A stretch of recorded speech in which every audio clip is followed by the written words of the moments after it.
છે એને અશુભ વાસના તો નથી, પણ બીજી કાંઈક વાસના રહે છે.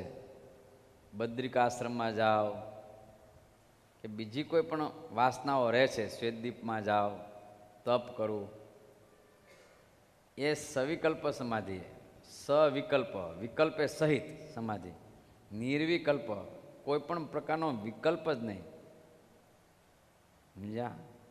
પોતાને અક્ષર બ્રહ્મ માનીને પુરુષોત્તમનું જ ધ્યાન કરવું, પુરુષોત્તમની જ ઉપાસના કરવી, પુરુષોત્તમનું જ ભજન કરવું, પુરુષોત્તમની મૂર્તિમાં નિમગ્ન રહેવું, એના સિવાયની મૂર્તિ સિવાયની કોઈ પણ ઈચ્છા નહીં, એને નિર્વિકલ્પ સમાધિ કહેવાય.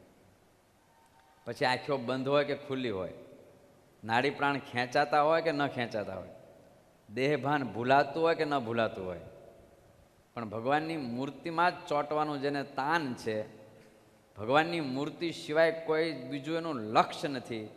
એક મૂર્તિ જેનું લક્ષ્ય છે, એ હાલે છે, ચાલે છે, બોલે છે, તોય પણ એ નિર્વિકલ્પ સમાધિવાળો છે. બોલો,